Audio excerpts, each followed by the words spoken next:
Trump had a surprise waiting for CNN when they tried to enter the White House today. Priceless by the conservative Jew for rwnofficial.com. One of the well-known journalists from CNN got quite a surprise as he arrived at the White House. Anyone who may have seen this probably had quite a laugh as they witnessed the power of Trump and the little surprise that may or may not have been planned. Most likely not planned at all, but this sure caught CNN's Jim Acosta off guard. He was caught on camera having a meltdown when the White House Secret Service failed to recognize him as he tried to enter the White House yesterday.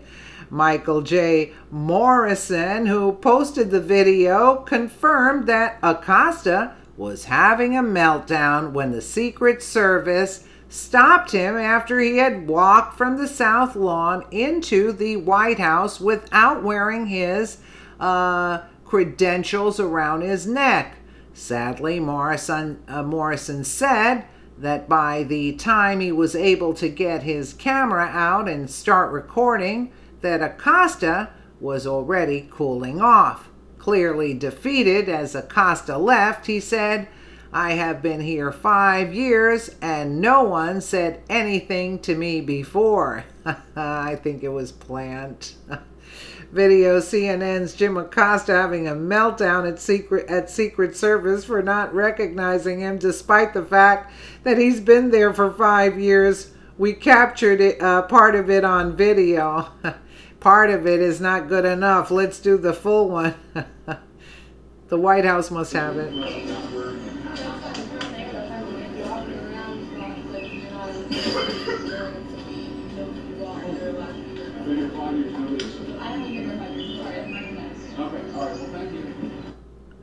He seemed a little dazed.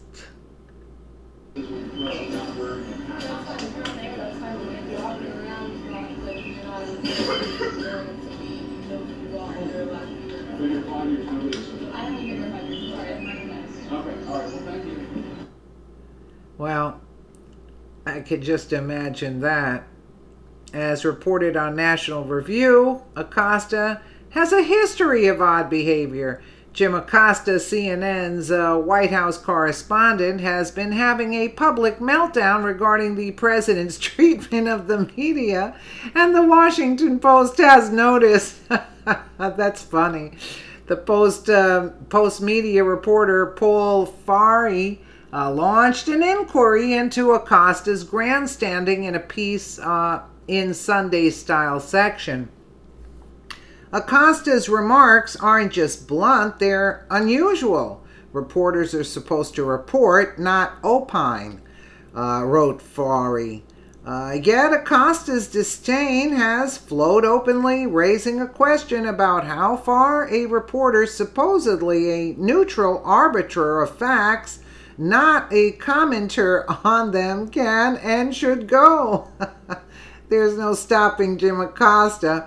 While CNN host Brian Stelter's 15-minute monologue moaning about Trump's treatment of the press are run-of-the-mill for cable news pundits, Acosta's public displays of resistance in the White House press briefing room break all precedent. Rather than press Sean Spicer or Sarah Huckabee Sanders on Trump's agenda, Acosta has spent, since roughly last February, focusing on how the White House conducts its press briefings and how it treats CNN. Aww. Acosta's repeated badgering of Spicer to hold on camera briefings creates worthy scenes which feel like a bolder defense of journalism, even though given the nature of the White House press briefings, they do not actually matter much. Briefings say most about a president's communications angle, and seeing as Trump seems not to have any clear communication strategy or message beyond his Twitter feed, the briefing has become a little more than a charade. That has not stopped Acosta from tweeting out photos of his socks at non-television briefings. I can't show you a picture of Sean, so here is a look at some new socks I bought over the weekend. Changing his Twitter bio to "I believe in #real news" and lambasting an erosion of our freedoms at every possible television appearance. Yeah. Of course, CNN has been goading this insanity at every point of his performance. No doubt, because this feud between CNN and the White House generates so many views, while Trump's communication team has haplessly attempted to cling to #Energy Week and #Infrastructure Week, as the media cares only about Russia. CNN has sent its Supreme Court sketch artist to the briefings at which cameras are prohibited. You gotta love Trump. After all, nothing stands more in the way of democracy than not knowing what color tie Sean Spicer chose on a given day. But of course, if Acosta has legitimate concerns with Trump's policy and politics, it makes sense that he would clamor for direct access. For the sake of fairness, let's go through Acosta's journalistic highlights since the ascent of Trump. While the rest of CNN reporters were presumably licking their wounds and listening to some spoken word poetry following Trump's victory, Acosta broke out some of the network's hardest hitting reporting, booking reservations at the Michelin-starred Jean George's restaurant to stalk the then president-elect at dinner with Reince Priebus and rumored Secretary of State candidate Mitt Romney, at least 20 feet away from the dinner. Acosta live tweeted all sorts of juicy scoops, such as Trump crossing his arms for a good while now as Romney smiles and speaks, and fresh marshmallows are prepared as Trump, Romney, and Priebus dine. You're kidding me. Acosta was promptly #busted. Yes, that's a direct quote from Acosta's tweets when Trump approached Acosta, but that didn't stop him from reporting later that Trump, Romney, and Priebus have moved on to dessert. Boy, this is crazy, right? In June, Acosta was quick to quote an anonymous White House official claiming that Trump did not meet with Representative Steve Scalise following the incident in Alexandria. Fewer than 30 minutes later, Acosta debunked his own false claim, which had presumably come from a made-up or unreliable source. Last Thursday, Acosta perpetuated the New York Times' erroneous assertion that 17 intelligence agencies have claimed that Russia meddled in the 2016 election. In fact, it was 4, but not before calling Trump's joint news conference in Poland a fake news conference for taking a question from a Daily Mail reporter who is essentially an ally of the White House. So he's throwing a temper tantrum there too.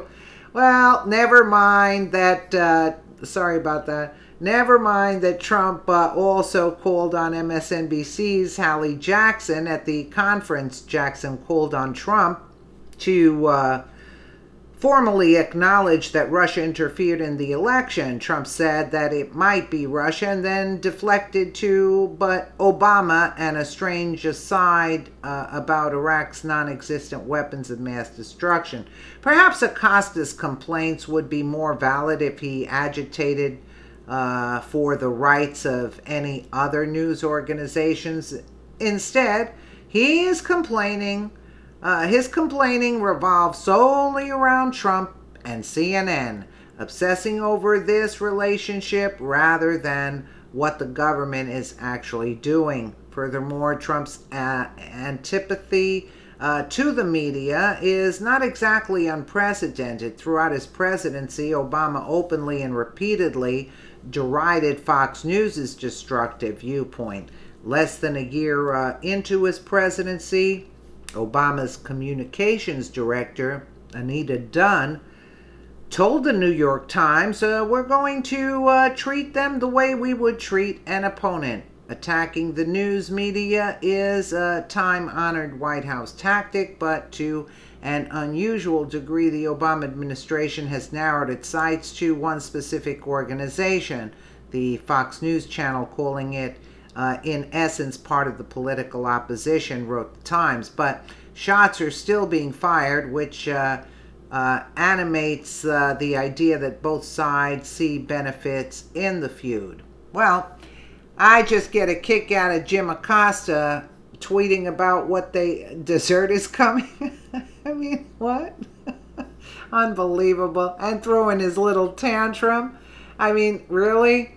He seemed a little stunned over here. He seemed a little stunned.